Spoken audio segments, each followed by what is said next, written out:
So మనం ఇవాళ class లో మన nature of business economics and remaining discuss చేయబోతాం. సో ఇక్కడ మనకి సబ్జెక్ట్ మ్యాటర్ ఆఫ్ ఎకనామిక్స్ అనేదాన్ని micro economics and macro economics classify చేస్తారు. Micro economics, macro. So micro small, macro big. So ఇక్కడ మనం ఒకసారి మైక్రో ఎకనామిక్స్ గా ఏదైనా ఒక విషయాన్ని కనుక క్లాసిఫై చేసినట్లయితే అది ఎప్పుడు కూడా మైక్రోగానే ఉండదు. It depends. Let say for example, అనేది చిన్న గీత పెద్ద గీత కంపారిజన్ లేదు కాబట్టి చెప్పలేం sir. So we cannot say. ఇప్పుడు ఇందాక గీసింది పెద్ద గీత సార్, ఇప్పుడు ఇందాకది చిన్న గీత సార్. సిమిలర్లీ మైక్రో ఎకనామిక్స్ గా ఒకసారి కనుక క్లాసిఫై అయితే ఎప్పుడు కూడా మైక్రోనే ఉంది. ఒకసారి మ్యాక్రోగా క్లాసిఫై అయితే ఎప్పుడు కూడా మ్యాక్రోగానే ఉండదు. రిలేటివ్ మారుతూ ఉంటుంది. రైట్. సే మనం GDP of Andhra Pradesh, GDP of India, ఏది మైక్రో ఏది మ్యాక్రో అవుతుంది నాన్న? AP micro sir, macro India macro macro. GDP of Asia, ఇప్పుడు ఏషియా మ్యాక్రో అవుతుంది. ఏషియా మ్యాక్రో అవుతుంది, ఇండియా మైక్రో అవుతుంది సార్. మైక్రో అవుతుంది. Next GDP of east Godavari, micro అవుతుంది. సో ఇప్పుడు ఈస్ట్ గోదావరి ఏమో మైక్రో, ఏపీ ఏమో macro sir. So it depends. మనం కంపేర్ చేస్తున్నటువంటి ఎలిమెంట్స్ ఏమున్నాయో, ఐటమ్స్ ఏమున్నాయో చూసుకుంటే దాంట్లో ఒకటి మైక్రో అవుతుంది, ఒకటి మ్యాక్రో అవుతుంది. దాన్ని మళ్ళీ వేరే దాంతో కంపేర్ చేస్తున్నప్పుడు ఇంతకు ముందు అది మ్యాక్రో అయినా కూడా ఈసారి మైక్రో అవ్వచ్చు. రైట్. సో మైక్రో అనేది nothing but studying of individual units. ఆ ఇండివిజువల్ యూనిట్స్ అనేవి కన్స్యూమర్స్ అవ్వచ్చు, ఫర్మ్స్ అవ్వచ్చు. ఒక individual firm Tata steel, right, లేకపోతే demand for a particular product, right. So ఒక ఇండివిజువల్ యూనిట్స్ గురించి చూస్తుంటే, రైట్, అక్కడ మనం మైక్రో ఎకనామిక్స్ అంటాము. సో మైక్రో ఎకనామిక్స్ సంబంధించి మనం product pricing, consumer behaviour, factor pricing, economic conditions of a section of people, total population of the economy అన్నట్లు. Section of people, ఒక కంట్రీలో ఒక సెక్షన్ ఆఫ్ పీపుల్ కండిషన్స్ గురించి చెప్తున్నాం, అప్పుడు అది మైక్రో అవుతుంది. టోటల్ పాపులేషన్ యొక్క స్టాండర్డ్ ఆఫ్ లివింగ్ అలాంటివి చెప్తున్నప్పుడు అది మ్యాక్రో అవుతుంది. Behaviour of firms, location of industry, ఇలాంటివన్నీ కూడా మైక్రో ఎకనామిక్ స్టడీస్ కిందకి వస్తాయని చెప్తున్నాను. అలాగే మ్యాక్రో అంటే బిగ్ నానా, aggregate units, total industries in a country, total firms of a country, అలాగే aggregate demand, right, general price level అంటే ఇన్ఫ్లేషన్స్ కానివ్వండి, ఇలాంటివన్నీ ఒక ఎకానమీని యాజ్ ఏ యూనిట్ గా తీసుకొని ఒక కంట్రీని రిప్రజెంట్ చేయడం కానివ్వండి, లేకపోతే ఒక ఇండస్ట్రీని రిప్రజెంట్ చేస్తూ ఏదైనా స్టడీ చేస్తున్నట్లయితే మనం దాన్ని మ్యాక్రో ఎకనామిక్స్ అంటాం మనం. సో కొన్ని ఫ్యూ ఏరియాస్ చెప్తున్నాడు. National income and national output, general price level, interest rates, balance of trade, balance of payments అంటే ఎక్స్పోర్ట్ ఇంపోర్ట్స్ బ్యాలెన్సెస్, రైట్. అలాగే ఎక్స్టర్నల్ వాల్యూ ఆఫ్ కరెన్సీ, మన కరెన్సీ వేరే కరెన్సీతో కంపేర్ చేసుకున్నప్పుడు మన కరెన్సీ వాల్యూ ఎలాగా ఫ్లక్చుయేట్ అవుతుంది, అలాంటి స్టడీస్ కానివ్వండి. Overall savings and investments, country మొత్తం మీద ఎంత సేవింగ్స్ జనరేట్ అవుతున్నాయి, అవి ఎన్ని ఇన్వెస్ట్మెంట్స్ రూపంలో కన్వర్ట్ అవుతాయి, అలాంటి స్టడీస్ కానివ్వండి. Level of employment and economic growth, so ఇలాంటివన్నీ కూడా మనకి మ్యాక్రో ఎకనామిక్ స్టడీస్ కిందకి వస్తాయని చెప్తున్నాడు.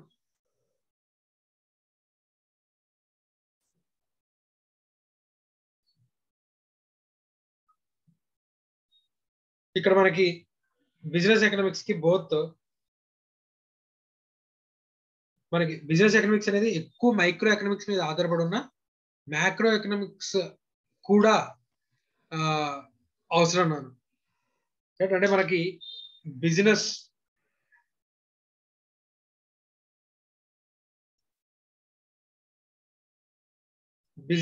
అనేది ఎక్స్టర్నల్ ఫ్యాక్టర్స్ తో కూడా ఇంటరాక్ట్ అవ్వాలి.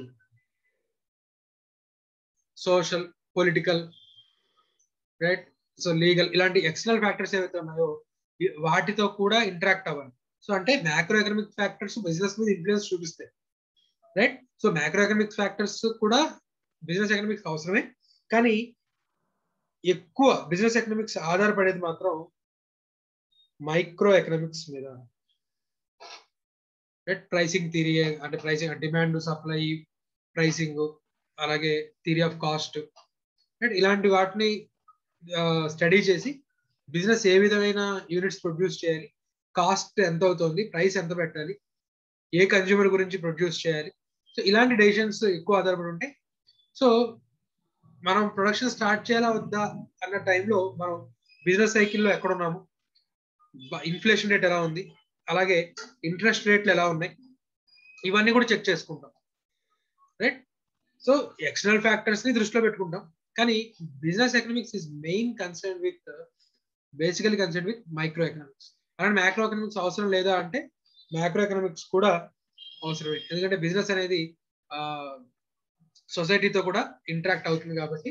సో మ్యాక్రో ఎకనామిక్ కండిషన్స్ కూడా ఎఫెక్ట్ చూపిస్తాయి, రైట్.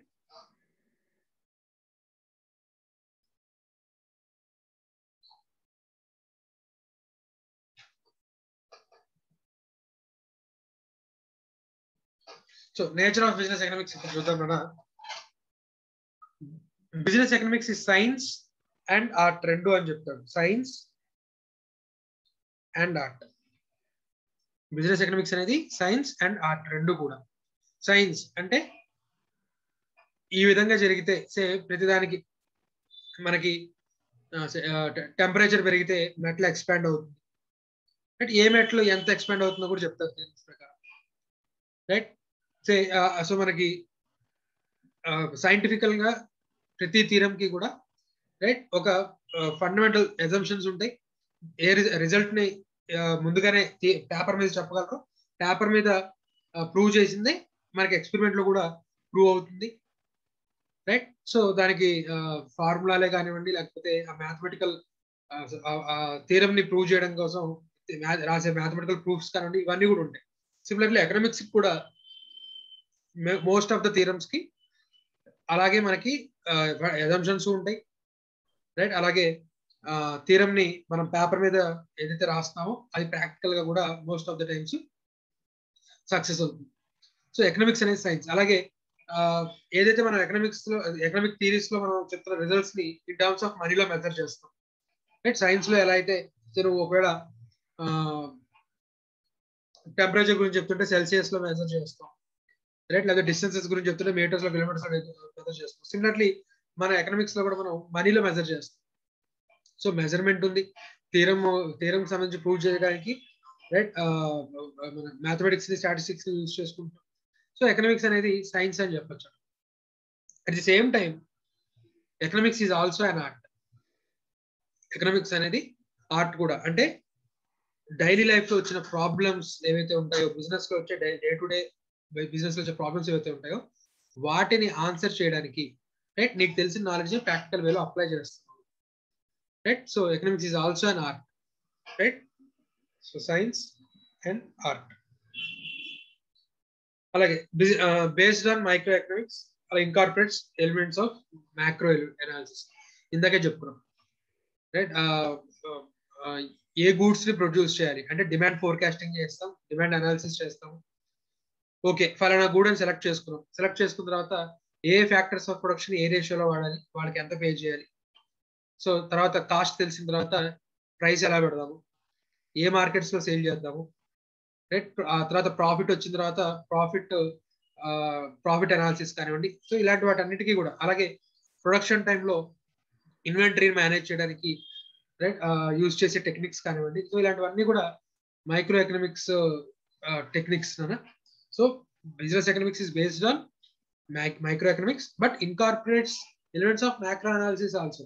బిజినెస్ సైకిల్స్ లో నువ్వు పీక్ లో ఉన్నావు, అప్పుడు కనుక కొత్తగా ప్రొడక్షన్ స్టార్ట్ చేస్తే మోసపోతుంది.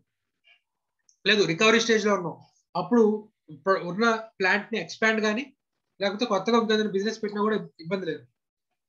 రైట్, ప్రెసెంట్ ఇంట్రెస్ట్ రేట్లు ఇప్పుడు చాలా హైగా ఉన్నాయి. ఇప్పుడు కనుక నువ్వు లోన్ తీసుకొని బిజినెస్ స్టార్ట్ చేస్తే ఇంట్రెస్ట్లకే పోతుంది సగం సంపాదించిందంతా. సో మ్యాక్రో ఎకనామిక్ ఎలిమెంట్స్ ని కూడా దృష్టిలో పెట్టుకొని డెసిషన్ మేకింగ్ తీసుకోవడానికి హెల్ప్ చేస్తుంది business economics. So incorporates elements of macro analysis. Uses theory of markets and private enterprises. ఇక్కడ మనకి లెజెస్ ఫేర్ ఎకానమీ ఏదైతే ఉంటుందో, అంటే గవర్నమెంట్ ఓన్లీ ట్యాక్సెస్ కలెక్ట్ చేసి లా అండ్ ఆర్డర్ మాత్రమే కాపాడుతుంది అనే అజంప్షన్ బేస్డ్ గా మనకి బిజినెస్ ఎకనామిక్స్ అనేది ఉంటుంది. అంతేగాని సోషలిస్ట్ ఎకానమీ కంప్లీట్ గా బిజినెస్ గవర్నమెంట్ అన్ని రిసోర్సెస్ ని ఓన్ చేసుకొని ఎంత కాలిస్తే అంత గవర్నమెంట్ ప్రొడ్యూస్ చేయడం, ఎవరికి ఎంత డిస్ట్రిబ్యూట్ చేయాలో కూడా గవర్నమెంట్ చూసుకోవడం, ఆ ఎకానమీ గురించి మనం ఇక్కడ చదవట్లేదు. Right, resources are owned by private persons and ఏ గూడ్స్ ప్రొడ్యూస్ చేయాలి, ఎంత ప్రొడ్యూస్ చేయాలి అనేది కూడా మార్కెట్స్ డిసైడ్ చేస్తాయి. మార్కెట్ అంటే nothing but demand and supply forces ఇక్కడ మార్కెట్ అంటారు. సో ఆ మార్కెట్ ఫోర్సెస్ ఏవి డిమాండ్ చేస్తాయంటే వాటిని ప్రైవేట్ ఎంటర్ప్రైజెస్ ప్రొడ్యూస్ చేస్తాయి అన్న ఎజంప్షన్ తో మనం బిజినెస్ ఎకనామిక్స్ చదువుతాము. ప్రాక్టికల్ అప్రోచ్, ప్రాగ్మాటిక్ అంటే practical approach. Micro economics is more into, అంటే ఇక్కడ మనకి బిజినెస్ ఎకనామిక్స్ ఈజ్ ప్రాక్టికల్ అని చెప్పుకున్నాం నిన్ననే. ఎకనామిక్స్ ఏమో థియరిటికల్, బిజినెస్ ఎకనామిక్స్ అనేది థియరీకి ప్రాక్టికల్ కి ఉన్నటువంటి గ్యాప్ ఏదైతే ఉందో దాన్ని బ్రిడ్జ్ చేస్తుంది. కాబట్టి బిజినెస్ ఎకనామిక్స్ అనేది more practical in nature. Hypothetical assumptions గురించి, హైపోథెటికల్ అజంప్షన్స్ ని రియల్ లైఫ్ మార్కెట్ కి, రియల్ లైఫ్ లో ఎలాగా మనం ఇంటర్ప్రెట్ చేసుకోవాలి అనేది ఆ ప్రాక్టికల్ వే తీసుకొస్తుంది business economics. Inter disciplinary economics అంటే మనం ఇక్కడ ఓన్లీ ఎకనామిక్స్ చదవట్లేదు. మనం సిఏ ఇంటర్లోకి, ఆ తర్వాత ఈవెన్ సిఏ ఫైనల్కి వెళ్ళిన తర్వాత కూడా ఎకనామిక్స్ అనే పేరుతో మీకు ఉండకపోయినా కూడా ఎకనామిక్స్ కి సంబంధించిన థియరమ్స్ ని లేకపోతే వీటిని ప్రూవ్ చేయడానికి మనకి స్టాటిస్టిక్స్ కానీ క్వాంటిటీని కానీ, మీరు బిఏ ఎకనామిక్స్ ఇదో కనుక చేస్తుంటే పేరుకి ఎకనామిక్స్ అయినా మనం చదివేదంతా కూడా అక్కడ మ్యాథమెటిక్స్, స్టాటిస్టిక్స్ ఇవన్నీ చదువుతాం. Right, so interdisciplinary. So నువ్వు ఎకనామిక్స్ సంబంధించిన థియరం ఏదైనా ప్రూవ్ చేయాలి అంటే ఖచ్చితంగా నువ్వు మ్యాథమెటిక్స్, స్టాటిస్టిక్స్ హెల్ప్ తీసుకొని కానీ ప్రూవ్ చేయలేవు. రైట్, కాబట్టి ఇంటర్ డిసిప్లినరీ. మనం ఈ ఆపరేషన్స్ రీసెర్చ్ కానివ్వండి, ఈ ఆపరేషన్స్ రీసెర్చ్ మనం సిఏ ఫైనల్ లో చదువుతాం, సిఎంఏ అయితే కనుక సిఎంఏ ఇంటర్లో చదువుతాం. రైట్, అలాగే అకౌంటింగ్ మనం సిఏ ఇప్పుడు చదువుతాం, ఇంటర్ ఫైనల్ అన్ని చోట్ల చదువుతాం. ఫైనాన్స్ సిఏ ఇంటర్, స్టాటిస్టిక్స్ ఇప్పుడు చదువుతాం. రైట్, సో ఇలాంటి ఇవన్నీ కూడా కలిపితే మనకి కంప్లీట్ గా ఒక ఎకనామిక్స్ అనే ఒక సబ్జెక్ట్ అవుతుంది, ఇంటర్ డిసిప్లినరీ. రైట్, అలాగే నార్మేటివ్ ఇన్ నేచర్, ఇది స్టార్ మార్క్ కదా, దీని మీద నెంబర్ ఆఫ్ టైమ్స్ వచ్చింది.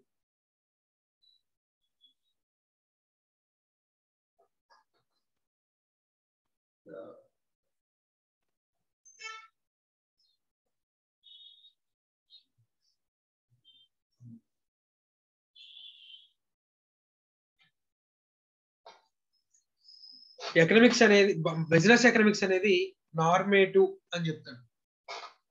బిజినెస్ ఎకనామిక్స్ అనేది నార్మేటివ్ అని చెప్తాడు. సో ఏంటి పాజిటివ్, ఏంటి నార్మేటివ్ అనేది చూద్దాం కదా.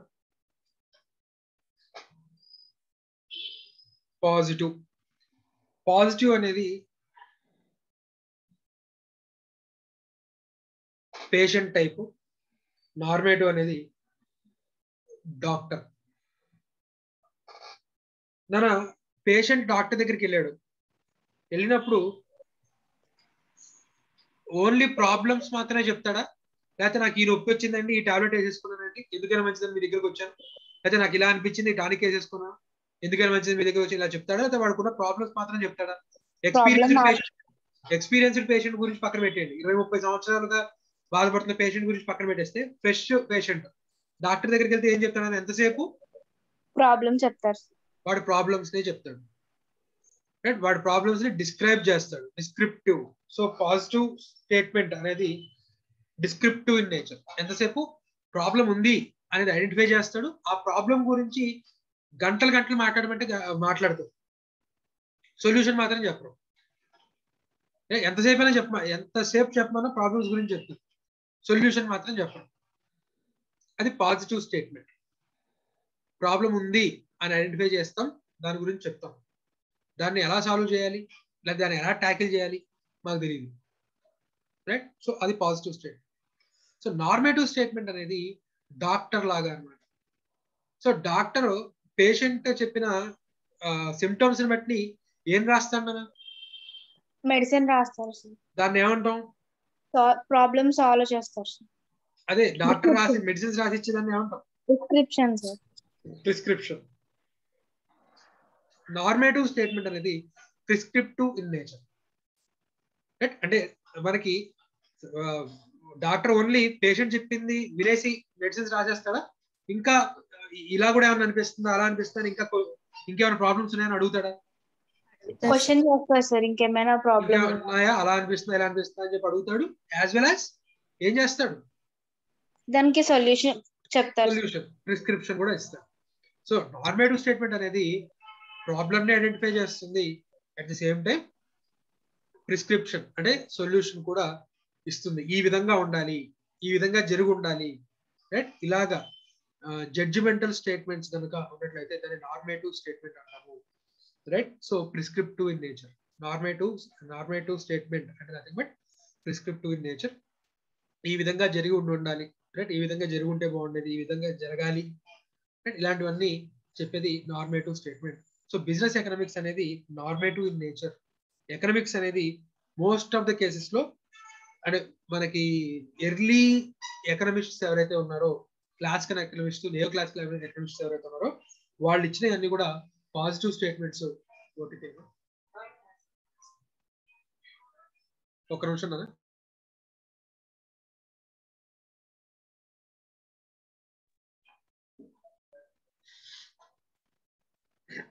Positive. Okay. So positive statement అనేది డిస్క్రిప్టివ్ ఇన్ నేచర్, ప్రాబ్లమ్స్ మాత్రమే చెప్తుంది. నియో క్లాసికల్, క్లాసికల్ ఎకనామిస్ట్స్ ఎక్కువ వాళ్ళు ఇచ్చిన స్టేట్మెంట్స్ పాజిటివ్ థీరమ్స్ ఉండేవి. ఇప్పుడు లేటెస్ట్ ఎకనామిక్స్ అందరూ కూడా ప్రాబ్లమ్ ఐడెంటిఫై చేస్తారు, at the same time solution కూడా వాళ్ళే చెప్పడానికి ట్రై చేస్తున్నారు. So and at the same time business economics అనేది నార్మేటివ్ ఇన్ నేచర్. మన ప్రొడక్ట్ డిమాండ్ తగ్గిపోతూ ఉంది, రైట్? లేదా సేల్స్ తగ్గిపోయాయి. సో సేల్స్ తగ్గిపోయి అనేది ప్రాబ్లమ్ ఐడెంటిఫై చేస్తుంది. బిజినెస్ ఎకనామిక్స్ టూల్స్ ద్వారా సేల్స్ తగ్గాయి అనేది మనకు తెలుస్తుంది. అట్ ది సేమ్ టైం ఆ సేల్స్ ఎందుకు తగ్గాయి, పెరగాలంటే ఏం చేయాలి అనేది కూడా సొల్యూషన్, రైట్? మనం బిజినెస్ ఎకనామిక్స్ కి సంబంధించిన టెక్నిక్స్ ద్వారా మనం ఐడెంటిఫై చేస్తాం.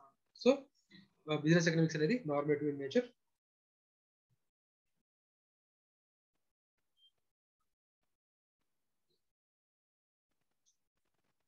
Next scope of business economics.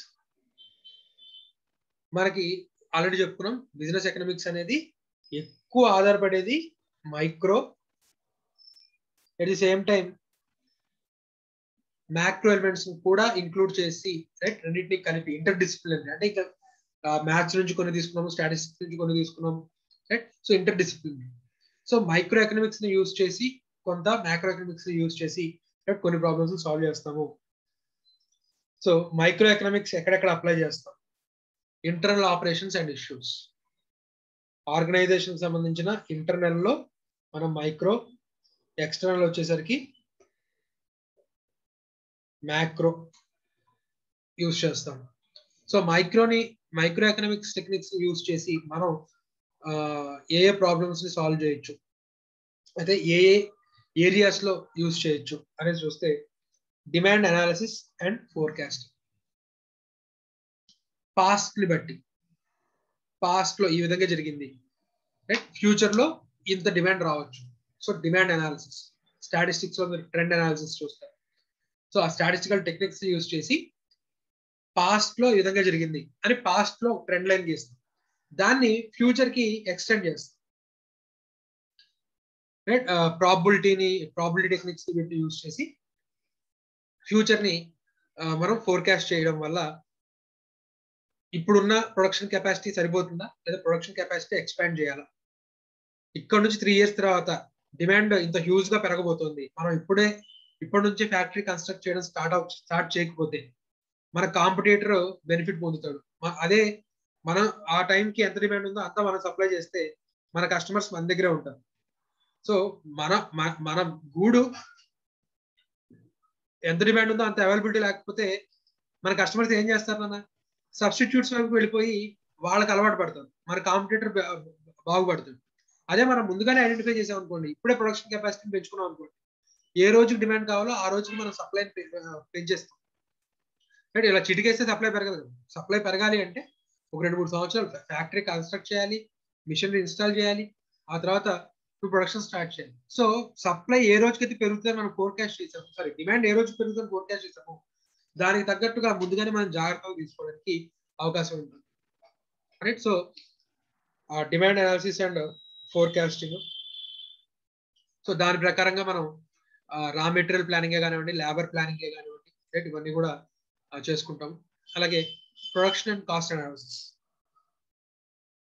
So demand analysis చేసాం, ఒక పర్టికులర్ ప్రొడక్ట్ తయారు చేద్దాం, ఫిక్స్ అయిపోయిన తర్వాత ఇప్పుడు దాన్ని ప్రొడ్యూస్ చేయాలంటే అసలు ఫస్ట్ మనం ప్లాంట్ ఎక్కడ పెట్టాలి, ప్లాంట్ లొకేషన్ ప్లానింగ్, ఆ తర్వాత కాస్ట్ అనాలిసిస్, లేబర్కి ఎంత అవుతుంది, రా మెటీరియల్కి ఎంత అవుతుంది, ట్రాన్స్పోర్టేషన్కి ఎంత అవుతుంది, అడ్వర్టైజ్మెంట్కి ఎంత అవుతుంది, రైట్, మనకి ఏ ప్రైస్కి, ఓకే, ఇలాంటివన్నీ కూడా మనకి కాస్ట్ అనాలిసిస్ లోకి వస్తుంది కదా. Next inventory management. మనకి ఇన్వెంటరీ అంటే రా మెటీరియల్ నుంచి స్టార్ట్ చేసుకుంటే రా మెటీరియల్స్ 100 రకాలు ఉంటాయి, right. So raw material, work in progress, finished goods, వీటన్నిటిని ఎలా మేనేజ్ చేయాలి, రైట్. అన్ని రా మెటీరియల్స్ ని కూడా మనం ఒకే విధమైన సేఫ్టీ ఇచ్చి కాపాడలేం. కొంత రా మెటీరియల్ ని యార్డ్ లో వదిలేస్తారు, కొన్ని రా మెటీరియల్ ని లాక్ అండ్ కీ లాకర్స్ లో పెడతారు, లేకపోతే లాక్ అండ్ కీలో పెడతారు. లెట్స్ సే మార్బుల్ వ్యాపారులు, మార్బుల్ కానివ్వండి, వీళ్ళు గ్రానైట్ వాళ్ళు ఉన్నారు, రైట్, వాళ్ళ ఇన్వెంటరీని వాళ్ళ యార్డ్ లోనే వదిలేసి గేట్ తాళం వేసి వెళ్ళిపోతారు. లలిత జ్యువెలర్స్ వీళ్ళు కూడా అలాగే వదిలేసి వెళ్ళిపోతారు అన్న. వాళ్ళు ఏం చేస్తారు, ప్రతిరోజు షాప్ అయిపోయిన తర్వాత డిస్ప్లేలో అన్ని తీసుకెళ్లి లాకర్ లో పెట్టి తాళాలు వేసుకొని అప్పుడు వెళ్తారు. సో అలా అక్కడ నుంచి స్టార్ట్ చేసుకొని ఇన్వెంటరీ ఎంత కొనాలి, ఎంత మనం స్టాక్ ఉంచుకోవాలి, రైట్. సో ఇలాంటికి సంబంధించిన టెక్నిక్స్ అన్ని కూడా మనం సిఏ ఇంటర్ లో మెటీరియల్స్ చాప్టర్ లో చూస్తారు, కాస్టింగ్ లో. సో ఇన్వెంటరీ మేనేజ్మెంట్ కానివ్వండి, మార్కెట్ స్ట్రక్చర్ అండ్ ప్రైసింగ్. ప్రతి మార్కెట్ లో కూడా ఒకే ప్రైస్ మనం ఫిక్స్ చేయలేము, ఒక్కో మార్కెట్ లో ఒక్కో ప్రైస్ ఫిక్స్ చేస్తారు. సో ఆ మార్కెట్ అనాలిసిస్ కానివ్వండి, ప్రైసింగ్ పాలసీస్ కానివ్వండి, అలాగే ఉన్నటువంటి స్కేర్స్ రిసోర్సెస్ ని మనం ఏ విధంగా అలొకేట్ చేసుకున్నాం. టోటల్ గా మనం 100 మంది ఎంప్లాయీస్ తీసుకునే కెపాసిటీ మాత్రమే ఉంది. ఆ 100 మందిలో ప్రొడక్షన్ కి ఎంతమంది పెడతాము, సేల్స్ కి ఎంతమంది పెడతాము, లేదా బ్యాక్ ఎండ్ అకౌంట్స్ కి ఎంతమంది పెడతాము. సో ఆ రిసోర్స్ అలొకేషన్ ప్లానింగ్ చేయడం కానివ్వండి, ఆప్టిమైజ్ చేయడం కానివ్వండి. వాడికి జీతం ఇస్తున్నాము అంటే వాడి దగ్గర 8 గంటలని శుభ్రంగా వాడేసుకునేలాగా ఆప్టిమైజేషన్ చేసుకోవాలి. సో ఆ విధంగా ఆప్టిమైజేషన్ కానివ్వండి. అలాగే క్యాపిటల్ అండ్ ఇన్వెస్ట్మెంట్ డెసిషన్స్, ఇది కూడా మనం సిఏ ఇంటర్ లో ఎఫ్ఎం లో చూస్తాం. మనకి క్యాపిటల్ అనేది కాస్ట్ తో వస్తుంది, మనకేం ఫ్రీగా రావట్లేదు. ఆ డబ్బుల్ని మనం ఇన్వెస్ట్ చేసి, అంటే ప్రాజెక్ట్స్ ఇన్వెస్ట్ చేసి దాని నుంచి వచ్చిన ప్రాఫిట్స్ ని ఇంట్రెస్ట్ రూపంలోనూ డివిడెండ్ రూపంలోనూ పే చేయాలి. సో ఆ విధంగా ఆ క్యాపిటల్ ఇన్వెస్ట్మెంట్ డెసిషన్స్ కోసం కూడా రైట్ మనకి మైక్రో ఎకనామిక్స్ యూజ్ అవుతుంది. అలాగే profit analysis, risk analysis. So profit వచ్చిన తర్వాత ఓకే ప్రాఫిట్ వచ్చిందని చెప్పి సంతోషపడిపోతే సరిపోదు, ఎంత ప్రాఫిట్ వచ్చి ఉండాలి. మన కాంపిటీటర్స్ మన సేమ్ బిజినెస్ చేస్తూ మనకంటే ఎక్కువ ప్రాఫిట్ సంపాదిస్తారు, మనం ఎందుకు అంత ఎక్కువ సంపాదించలేదు, లేదు వాళ్ళకంటే మనం బెటర్ గా ప్రాఫిట్ సంపాదిస్తాం, ఎందువల్ల మనకి ఎక్కువ ప్రాఫిట్స్ వచ్చాయి, దాన్నే మనం ఏ విధంగా కంటిన్యూ చేయాలి ఫ్యూచర్. సో ఇలాంటివి profit analysis. Next risk analysis and insect analysis. ఇవాళ ఉన్నట్టు రేపు ఉండదు, ఒకవేళ అనుకోనిది కనుక ఏదైనా జరిగితే మనకి ఎలాంటి లాసెస్ అరైజ్ అవుతాయి, మనం దాని నుంచి ఏ విధంగా ప్రొటెక్ట్ చేసుకోవచ్చు. సో అనేది ముందుగానే మనం ఫస్ట్ అంటూ రిస్క్ అన్ని ఐడెంటిఫై చేసుకొని దానికి సంబంధించిన అనాలిసిస్ చేసుకొని ఏ రిస్క్ ని మనం ఉంచుకోవాలి, ఏ రిస్క్ ని ఇన్సూరెన్స్ చేయాలి, ఇలాంటివన్నీ కూడా దేశం తీసుకోవడం మనం రిస్క్ అండ్ అన్సర్ట్ అనాలిసిస్ చేస్తాము. నెక్స్ట్ మ్యాక్రో ఎకనామిక్స్ ఎక్కడెక్కడ యూజ్ అవుతుంది అనేది చూసినట్లయితే మనం ఏ ఎకనామిక్ సిస్టమ్ లో ఉన్నాము దాన్ని బట్టి బిజినెస్ చేయాలి. సే మంది మిక్స్డ్ ఎకానమీ అంటే ప్రైవేట్ సెక్టర్ బిజినెస్ చేయొచ్చు, కానీ గవర్నమెంట్ ఏ అయితే బిజినెసెస్ రెస్ట్రిక్ట్ చేస్తుందో ప్రైవేట్ కి దాంట్లో ఎంటర్ అవ్వకూడదు.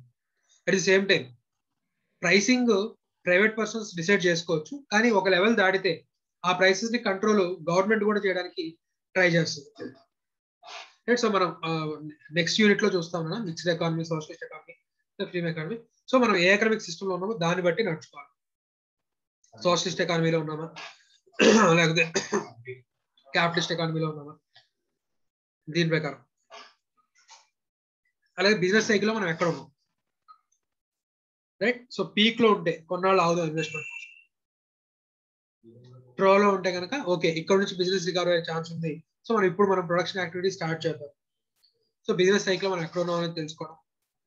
అలాగే ప్రెసెంట్ నేషనల్ ఇన్కమ్ ఎంత ఉంది, ఎంప్లాయ్మెంట్ ఎలా ఉంది, ప్రైసెస్, సేవింగ్స్, ఇన్వెస్ట్మెంట్స్ ఎలా ఉన్నాయి, అలాగే గవర్నమెంట్ పాలసీ ఎలా ఉంది, ఇండస్ట్రియల్ పాలసీ ఎలా ఉంది, కాంపిటీషన్ పాలసీ. కాంపిటీషన్ పాలసీ అంటే గవర్నమెంట్ హెల్దీ కాంపిటీషన్ ఉండేలాగా ట్రై చేస్తుంది ఎప్పుడు కూడా. సే వోడాఫోన్ ఐడియాని తీసేసుకుంటానంటే ఇమీడియట్ గా ఏమి అప్రూవ్ అయిపోలేదు. కాంపిటీషన్ కమిషన్ ఆఫ్ ఇండియా అనేది రైట్ మీ ఇద్దరు కలిసిపోతే రైట్ మార్కెట్ లో కాంపిటీషన్ తగ్గిపోతుంది, రైట్ మీరు ఇష్టం వచ్చినట్టు ప్రైసెస్ పెంచడానికి నమ్మకం ఏంటి, రైట్? సో ఈ విధంగా ఏంటంటే కాంపిటీషన్ ఉంటే ప్రైసెస్ తక్కువ ఉంటాయి, కాంపిటీషన్ తగ్గిపోతే కన్స్యూమర్ నష్టపోతాడు, రైట్? మీరు అలా కన్స్యూమర్ కి అగెనెస్ట్ గా ఎటువంటి పాలసీస్ తీసుకోవని మాకు బాండ్ రాసిస్తే, లేదా మేము కొన్ని కండిషన్స్ పెడతాం, ఆ కండిషన్స్ ని మీరు ఒప్పుకుంటేనే మీకు మెర్జర్కి ఒప్పుకుంటాము. సో ఇలాగా కాంపిటీషన్ పాలసీ ఎలా ఉంది ఎకానమీలో, రైట్? ఫిజికల్ పాలసీ అంటే బడ్జెట్, టాక్సేషన్ రేట్స్ అలాంటివన్నీ ఎలా ఉన్నాయి, ఇవన్నీ కూడా మన బిజినెస్ మీద అంటే మనం ఏదైతే ప్రొడక్ట్ తయారు చేద్దాం అనుకుంటున్నామో దాని మీద జిఎస్టీ చాలా ఎక్కువ ఉంది. సో జిఎస్టీ ఎక్కువ ఉన్నప్పుడు డెఫినెట్ గా డిమాండ్ తక్కువ ఉంటుంది. సో అలాంటి ప్రొడక్ట్స్ జోలికి మనం వెళ్ళకపోవడమే మంచిది, రైట్? సో ఆ విధంగా అసే జిఎస్టీ రేట్ ఎక్కువ ఉన్నా కూడా అసలు ఆ ప్రొడక్ట్ సప్లై చేసే వాళ్ళు పెద్దగా లేరు, డిమాండ్ మాత్రం ఉంది. అటువంటిప్పుడు మనం ప్రొడ్యూస్ చేయొచ్చు. సో ఇట్ డిపెండ్స్ అన్నమాట. సో ఆ ఫిజికల్ పాలసీస్ ఎలా ఉన్నాయి, గ్లోబల్ పాలసీస్ ఎలా ఉన్నాయి అనేది కూడా మనం మ్యాక్రో ఎకనామిక్స్ ద్వారా రైట్ ఆ ఫ్రేమ్ వర్క్ ని యూజ్ చేసి అర్థం చేసుకోవడానికి ఉపయోగపడుతుంది. అలాగే central banks, RBI, financial sector ఎలా వర్క్ అవుతుంది, వాటి నుంచి మనం బ్యాంక్ నుంచి లోన్ తీసుకోవాలనుకున్నా లేకపోతే బ్యాంక్స్ ఇంట్రెస్ట్ రేట్ ఎలా డిసైడ్ చేస్తాయి, సెంట్రల్ బ్యాంక్ ఏం చేస్తే మనకి బ్యాంక్ మనకి ఇంట్రెస్ట్ రేట్ తగ్గిస్తుంది. సో ఇలాంటివన్నీ కూడా అర్థం చేసుకోవడానికి.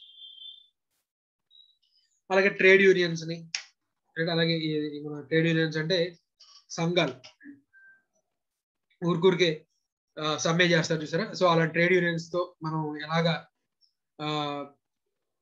రిలేషన్షిప్స్ ని మెయింటైన్ చేయాలి, రైట్? సో ఇలాంటి వాటిని అర్థం చేసుకోవడానికి, రైట్, పొలిటికల్ ఎన్విరాన్మెంట్ అర్థం చేసుకోవడానికి మనకి మ్యాక్రో ఎకనామిక్స్ అనేది యూజ్ అవుతుందని చెప్తాను కదా. రేపు దీంట్లో సెకండ్ యూనిట్ నెక్స్ట్ క్లాస్ లో డిస్కస్ చేద్దాము.